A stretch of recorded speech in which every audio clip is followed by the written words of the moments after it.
Nimbara abantu bazukumva Imana kwizuka ukumva Imana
amwe gusingiza Sasa hawa tunaokewa.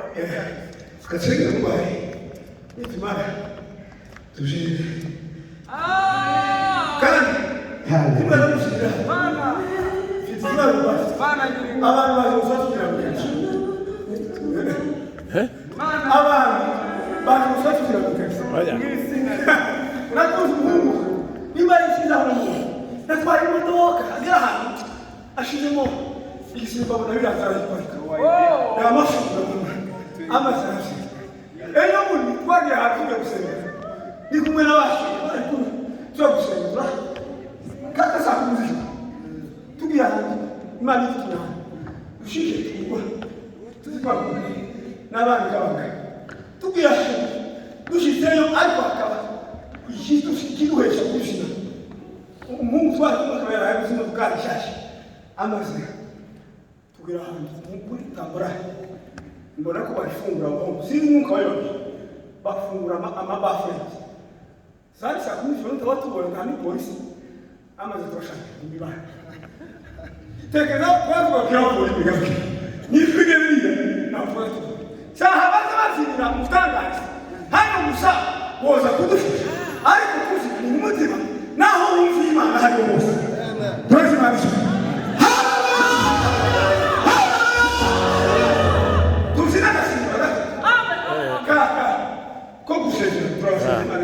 Asante sana. Uzazi wacu uzane na basi ili amirimo y'abantu uzoze uyu isosezi wacu jewe zakwakira basi n'ingana so kwakira umudamu ugira umutima mwiza abantu mubizi akabisi so kwakira kandi ko muwazo yambeka uzoze wacu wakuruge usitwisha ngabishukuna nakunda zose nutabikunda jewe n'umuga mutumwe kanisa igihe yemeye ko tuzaza ariko umwe mu mucengere mutaza matumani siko mbese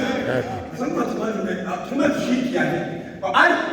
mube muri yanyu gabana ibintu babiri Yego. niyo muve mwishira naje kugira baso tupe muri yanyu turi hahandi bamusuraga naje kubona abonye kazi tukaza mubona iyo tuzishashe azisa mutwaje tuzishashe yavuga n'ibindi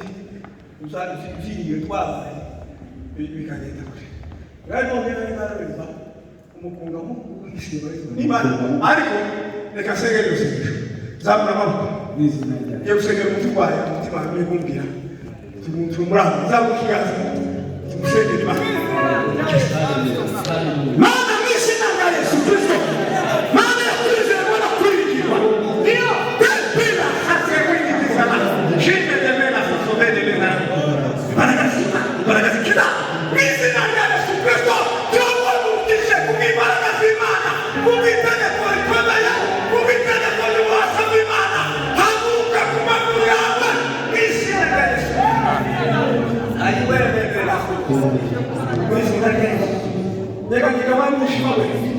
umbaraka sisi mazo wao umbaraka sisi